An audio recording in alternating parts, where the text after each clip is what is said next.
1500 சவரனுக்கு மேல கடந்த 4 வருஷத்துல ஒரு ராபரி டீம் பிளான் பண்ணி அடுத்தடுத்து பல இடங்கள்ல திருடி இருக்காங்க.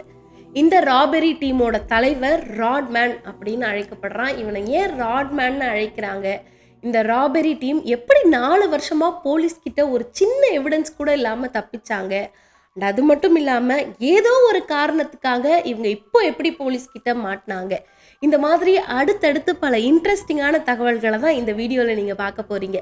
நீங்கள் பார்த்துட்டு இருக்கிறது களி ரிப்போர்ட்ஸ். நான் உங்கள் லோகு சுஜி. இதுதான் வந்து ராட்மேன்.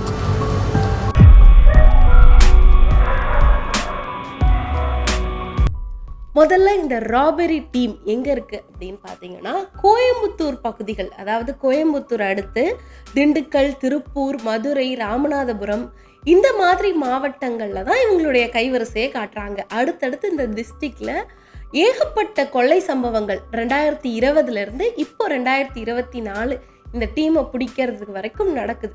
சில ஹைலைட்டான விஷயம் நான் ஃபஸ்ட்டு சொன்ன மாதிரி என்ன அப்படின்னா, இந்த 4 வருஷத்தில் போலீஸ்க்கு ஒரு சின்ன எவிடன்ஸ் கூட கிடைக்கல. அதாவது இவங்களோட ஃபிங்கர் பிரிண்ட்டு, இவங்க ஆள் இப்படி இருப்பாங்க அப்படி இருப்பாங்க எதுவுமே கிடைக்கல. சிசிடிவி ஃபுட்டேஜ் கிடைக்குது. இந்த மாதிரி ஆட்கள் வராங்க போகிறாங்க. குறிப்பாக ஒருத்தர் ராட் எடுத்துகிட்டு வரான். அவன் அந்த ராடை யூஸ் பண்ணி தான் கொள்ளை சம்பவத்தில் ஈடுபடுறான். இந்த மாதிரி தகவல்கள்லாம் போலீஸ்க்கு கிடைக்குதே தவிர இவங்க யார், எப்படி இருப்பாங்க, இந்த மாதிரி கரெக்டாக ஒரு ப்ராப்பர் எவிடன்ஸ் இருக்கா அப்படின்னு கேட்டிங்கன்னா அந்த மாதிரி கிடைக்கவே மாட்டுது. 4 வருஷமாக எதுலேயுமே சிக்காமல் தப்பிச்சுக்கிட்டே இருக்காங்க. போலீஸார் தனிப்படை அமைச்சு இவங்களை தேடுற பணியில் ஈடுபடுறாங்க. அவ்வளோ வீடுகளில் கொள்ளை அடுத்தடுத்து. சிசிடிவி காட்சிகள் சிக்குது. சிசிடிவி காட்சியில் என்ன இருக்குன்னு கேட்டிங்கன்னா, ஒரு ப்ளூ கலர் கட்டம் போட்ட சட்டையில் ஒருத்தன், அவன் பிளாக் கலர் மாஸ்க் போட்டிருக்கான். அவன் கையில் ஒரு ராடு இருக்குது. ஸோ இதுதான் அந்த சிசிடிவி காட்சியில் சிக்கிறது. ஸோ அவன் ஒருத்தனா வரானா அப்படின்னு பார்த்தீங்கன்னா, சில நேரங்களில் ஒருத்தன் வரான், ஒரு 2-3 பேர் வராங்க.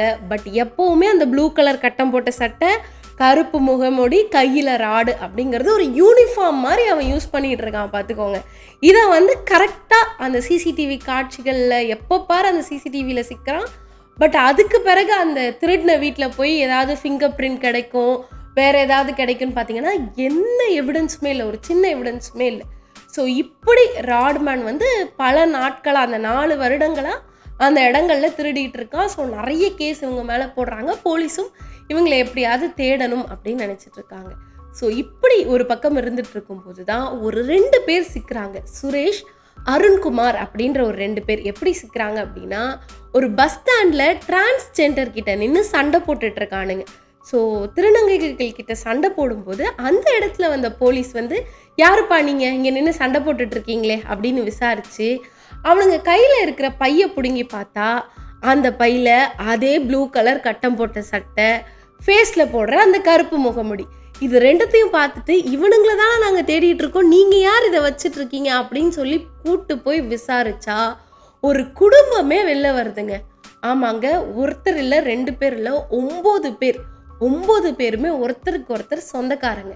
இவளுடைய ஒய்ஃபு, அண்ணன், தம்பின்னு அப்படி ஒரு கூட்டமாக வெளில வராங்க. யார் இவங்க, என்ன கதை அப்படிங்கிறத நான் சொல்கிறேன். ஸோ இதில் இந்த டீம் யார் அப்படின்னு கேட்டிங்கன்னா, முதல்ல ராட்மேன் அப்படிங்கிறவர் தான். இந்த ராட்மேன் தான் கையில் ஒரு ராடை எடுத்துகிட்டு போய் அந்த கதவை அந்த ராடை வச்சு உடச்சி உள்ளே போய் திருடிட்டு வர்றது எல்லாமே இந்த ராட்மேன் தான். இந்த ராட்மேன் பேர் தான் மூர்த்தி அப்படிங்கிறது.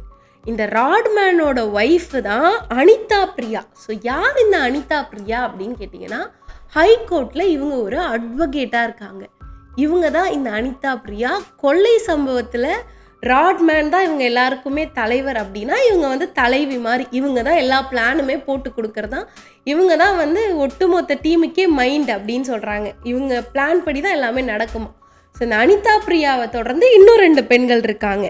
சீனிதாயி, நாகஜோதி, மகாலட்சுமி. 3 பொண்ணுங்க. இவங்க 3 பேர், அனிதா பிரியா, இந்த 4 பேரும் இருக்காங்க. ப்ளஸ் மோகன்ராஜ் அண்ட் அந்த டிரான்ஸ்ஜெண்டர் கிட்ட சண்டை போட்டு 2 பசங்க மாட்டாங்க இல்லையா, சுரேஷ், அருண்குமார். சுரேஷ் வந்து சட்டக்கல்லூரியில் படிச்சுட்ருக்காராம். அருண்குமார் வந்து ஆடிட்டர் சிஏக்கு படிச்சுட்ருக்காராம். ஸோ இவங்கெல்லாம் சேர்ந்து ப்ளஸ் ராட்மேன் மூர்த்தி. இந்த அம்சராஜ் யாருன்னா ராட்மேனோட ரைட் ஹேண்டா. இவங்க எல்லாம் தான் ஒரு டீம். ஸோ இப்போ இந்த டீம் என்ன பண்ணுறாங்க அப்படின்னா, அடுத்தடுத்து கொள்ளை சம்பவங்களில் ஈடுபடுறாங்க. எப்படி அப்படிங்கிறது தான் ரொம்ப ஷாக்கிங்கான விஷயம். இவங்க வந்து ஒரு டெக்னிக் வச்சுருக்காங்க. இதை கேட்டு தான் இந்த வீடியோவே மேக் பண்ணோம் அப்படின்னு நான் நினச்சேன். என்னென்ன டெக்னிக் அப்படிங்கிறத நான் லைனாக சொல்கிறேன், கேட்டுக்கோங்க. ஃபஸ்ட்டு வந்து இந்த ரயில்வே தண்டவாளத்தை ஒட்டி இருக்கிற வீடுகள். ஸோ ஸ்டேஷன் இருக்கும் இல்லையா, அந்த ஸ்டேஷனை ஒட்டி தண்டவாளம் ஸ்ட்ரெயிட்டாக போது ஸ்டேஷன் பக்கத்துலேயே நிறைய வீடுகள் இருக்கும். எல்லா ஸ்டேஷனுமே அடுத்தடுத்து லைனாக வீடுகள் இருக்கும். அந்த ஸ்டேஷன் பக்கத்தில், அந்த ரயில்வே தண்டவாளத்துக்கு பக்கத்தில் இருக்க அந்த ரோடு தான் இவங்களோட மெயின் டார்கெட்டாக. ஏன்னா அங்கே வந்து சிசிடிவி ஃபுட்டேஜ் அந்த மாதிரி நிறைய இருக்காதான். அது வந்து ஒரு ஆள் நடமாடுற பகுதியாக இருக்காதான் இரவு நேரங்களில். அதுதான் இவங்களோட மெயின் டார்கெட். இது ஒன்றாச்சா. ரெண்டாவது, கோலம் போடுறத வச்சு அந்த வீட்டில் ஆள் இருக்காங்களா இல்லையா. ரொம்ப நார்மலான விஷயம் கோலம் போடுறது. இதெல்லாம் வச்சு எப்படா யோசிப்பீங்க அப்படின்னா, ஒரு வீட்டில் வந்து கோலம் போட்டிருந்தாங்க அப்படின்னா அன்னைக்கு அந்த வீட்டில் ஆள் இருக்காங்களாம். அது 2 நாள் கோலம் ஆச்சுன்னா அவங்க போய் 2 நாள் ஆகுதான். 1 வாரமாக கோலம் இல்லை, அலைஞ்ச மாதிரிலாம் இருக்குது அப்படின்னா 1 வாரமாக அந்த வீட்டில் ஆள் இல்லை, நம்ம உள்ளே போய் திருடலாம் அப்படின்னு பிளான் போடுவாங்களாம். அடுத்து சிசிடிவி எங்கே இருக்குது, ஆள் நடமாட்டம்லாம் எப்படி இருக்குது அப்படின்னு 2 பேர் போய் முதல்ல பார்த்துட்டு வருவாங்களாம். அதுக்கப்புறம் இந்த ராட்மேன் சொன்னேன் இல்லையா, மூர்த்தி, இவர் தான் வந்து மாஸ்டர் இந்த இதுக்கே. இவங்க எல்லாம் இதெல்லாம் பார்த்து செக் பண்ணி, இந்த கோலம், அப்புறம் யார் யாரெல்லாம் வருவாங்க போவாங்க இதெல்லாம் செக் பண்ணிவிட்டு, ப்ளஸ் இந்த கார் பைக்லாம் எத்தனை நிற்கிது ஒரு வீட்டில், அதாவது கார் பைக்லாம் நிறைய இருந்துச்சுன்னா அது கொஞ்சம் பெரிய வீடு, ஆள் இருப்பாங்க அந்த மாதிரியாம். அதெல்லாம் இல்லைன்னா ஆளெல்லாம் இருக்க மாட்டாங்க அப்படிங்கிற மாதிரியாம். ஸோ இதெல்லாம் கணக்கு பண்ணி இந்த ராட்மேன் கிட்ட ஒருத்தங்க வந்து தகவலை சொன்னோன்னே, இந்த ராட்மேன் ராடை எடுத்துக்கிட்டு அந்த வீட்டுக்குள்ளே போய் குதிச்சு, அவர் கையில் க்ளவுஸ் போட்டிருப்பாராம், மாஸ்க் போட்டிருப்பாராம். ஸோ எந்த ஒரு சின்ன எவிடன்ஸ் கூட கிடைக்காது, ஒரு ஃபிங்கர் பிரிண்ட்டோ ஒரு ஹேரோ எதுவுமே கிடைக்கக்கூடாது அப்படிங்கிறதுல ரொம்ப தெளிவாக இருந்திருக்காங்க. ஸோ இவ்வளோத்தையும் பண்ணி ராட்மேன் உள்ளே குதிச்சு அதை எல்லாத்தையும் எடுத்து திருடிட்டு வருவாங்களாம். ஸோ இப்படி 4 வருஷமாக திருடி இருக்காங்க. இது எல்லாமே இவங்க பண்ண டெக்னிக்ஸ். ஸோ இந்த 4 வருஷமாக திருடி எவ்வளோ சேர்த்துருக்காங்க தெரியுமா? 1500 சவரனுக்கு மேலே திருடி இருக்காங்க. எவ்வளோ ஷாக்கிங்காக இருக்குல்ல. 1500 சவரன் மட்டும் இல்லை, அதை வச்சு 4 கோடி ரூபாய்க்கு ஒரு ஸ்பின்னிங் மில்லை வாங்கி அதை அந்த அனிதா பிரியா சொன்னல, இவருடைய ஒய்ஃபு அட்வொகேட்டாக இருக்காங்களே ஹைகோர்ட்டில், அவங்க பேரில் ரிஜிஸ்டர் பண்ணி வச்சுருக்காங்க. ப்ளஸ் அது மட்டும் இல்லாமல் ராஜபாளையத்தில் பஸ் ஸ்டாண்ட் பக்கத்துலேயே ஒரு 1.5 கோடி ரூபா லேண்டும் வாங்கி அந்த லேண்டை வந்து இப்போ வீட்டு மனை போட்டு விற்கிற அளவுக்கு இவங்க போயிருக்காங்க. இந்த மாதிரி ஊரா வீட்டு சொத்தையெல்லாம் கொள்ளையடித்து இவங்க சொத்து சேர்த்துட்ருக்காங்க. ஸோ இந்த மாதிரி அடுத்தடுத்து பல கொள்ளை சம்பவங்களில் ஈடுபட்டிருக்காங்க. ஆனால் இவங்களுக்கு நான் ஏற்கனவே சொன்ன மாதிரி போலீஸ்க்கு எந்த எவிடன்ஸுமே கிடைக்கல. இவ்வளோ விஷயம் பண்ணியும் தனிப்படை அமைச்சு போலீஸ் தேடுறாங்க. இந்த சிசிடிவி காட்சிகள் எல்லாமே போலீஸ்க்கு கிடைக்கிது. அவங்க நடக்கிறதே வந்து ஒரு ஃபார்மெட்டில் தான் நடப்பாங்களாம் சிசிடிவியை பார்த்துட்டா. ஏன்னா இவங்க நடக்கிறத வச்சு இந்த மாதிரி நடக்கிறாங்கன்னு அடையாளம் கண்டுபிடிக்கக்கூடாதுன்னு நடக்கிறதே ஒரு வித்தியாசமாக நடப்பாங்க அப்படின்லாம் போலீஸார் சொல்லியிருந்தாங்க. ஸோ சிசிடிவி ஃபுட்டேஜை வச்சுலாம் போலீஸ் ஐடென்டிஃபை பண்ணுறாங்க. ராட்மேன் அப்படின்னு குறிப்பிடுறாங்க. 4 வருஷமாக ஆள் கிடைக்கவே இல்லை. பட் இந்த ஒரு பிரச்சனை நடந்துச்சு இல்லையா, திருநங்கைகளோட சண்டை போட்டு அந்த 2 பசங்க மாட்டினதுக்கு பிறகு இந்த ஒட்டுமொத்த டீமுமே மாட்டுது. சரி, யார் யார் என்னென்ன பண்ணுவாங்க அப்படின்னு பார்த்தா, இந்த ராட்மேன் உள்ளே இறங்கி கொள்ளையடிச்சிட்டு வருவாராம். ஸோ இந்த மற்ற பெண்கள் இவங்கெல்லாம் வந்து அங்கே போய் என்னென்ன நடக்குது, எப்படி இருக்குது, இந்த ஆள் நடமாட்டம் இதெல்லாம் பார்த்துட்டு வருவாங்களாம்.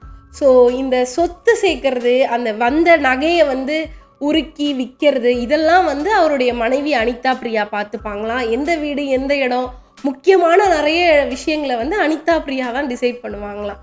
அண்ட் அந்த பசங்க சொன்னல ஆடிட்டராக இருக்க அந்த பையன் வந்து எந்த பிரச்சனையும் வராமல் எப்படி இந்த சொத்துக்கள்லாம் சேர்க்கறது அப்படிங்கிறது, இந்த மாதிரி ஒட்டுமொத்த டீமுமே 4 வருஷமாக கொள்ளையடிச்சு பல கோடி கணக்கில் சொத்து சேர்த்துருக்காங்க. எவ்வளோன்னா நான் ஏற்கனவே சொன்ன மாதிரி 4 கோடி ரூபாயில் ஸ்பின்னிங் மில்லு, ஒரு பக்கம் லேண்டு, இது இல்லாமல் பைக் வேறு பார்த்தீங்கன்னா 6 பைக்குக்கு மேலே வச்சுருக்காங்களா. அப்புறம் கவாஸ்கி பைக், அது ஏதோ 13 லட்சம் ரூபாய் அந்த பைக் இருக்கான். இந்த மாதிரி காஸ்ட்லி பைக்கு, காஸ்ட்லி கார் 2, இது எல்லாமே வச்சுருக்காங்க. இதில் ஹைலைட்டான விஷயம் என்னென்னா, இவங்க கொள்ளையடிக்க போகிறாங்கல்ல, இதில் எதையாவது யூஸ் பண்ணுவாங்களா பைக்கு காரு அப்படின்னு கேட்டிங்கன்னா அதெல்லாம் கிடையாது. பஸ்ஸில் போய் கொள்ளையடிச்சிட்டு சத்தமே போடாமல் பஸ்ஸில் வருவாங்களாம். ஸோ அதெல்லாம் ஒரு எவிடன்ஸாக இருக்காதான் போலீஸ்க்கு. பஸ் ஒரு வேளை அது காராக இருந்துச்சுன்னா அந்த நம்பரை வச்சு ஈஸியாக ட்ராக் பண்ணியிருக்கலாம். அந்த மாதிரிலாம் இல்லாமல் பஸ்ஸில் போய் சிம்பிளாக கொள்ளையடிச்சிட்டு திரும்பி பஸ்லேயே வர்றது, இந்த மாதிரி பல டெக்னிக்கை யூஸ் பண்ணி பல திருட்டு வேலைகளை பண்ண இந்த கும்பல் இப்போது போலீஸ்கிட்ட மாட்டிக்கிட்டாங்க. ஸோ இவங்க மேலே 68 வழக்குகள் பல ஊர்கள்லேருந்து போடப்பட்டிருக்கு. இப்போது இவங்களுடைய கேஸ் வந்து கோர்ட்டுக்கு போக போகுது. இதன் பிறகு தான் இவங்களுக்கு என்ன தண்டனை, என்ன மாதிரி இவங்களை இது பண்ண போகிறாங்க அப்படிங்கிறதெல்லாம் தெரியும். ஸோ எப்படி டெக்னிக்காக திருடுறாங்க, இந்த மாதிரி விஷயங்கள்லாம் நோட் பண்ணுறாங்க அப்படிங்கிறத சொல்லணுன்றதுக்காக தான் நான் இந்த வீடியோவே பண்ணேன். ஸோ இது மூலமாக மக்கள் நீங்கள் தெரிஞ்சிட்ருப்பீங்க அப்படின்னு நினைக்கிறேன். அண்ட் இதே மாதிரி இன்னொரு தகவலோடு உங்களை சந்திக்கிறேன். until then bye, this is Logu Suji. And இன்னும் நிறைய தகவல்கள் இந்த மாதிரி தெரிஞ்சுக்கணுன்னா மறக்காமல் கேர்லி ரிப்போர்ட்ஸை சப்ஸ்கிரைப் பண்ணி வச்சுக்கோங்க.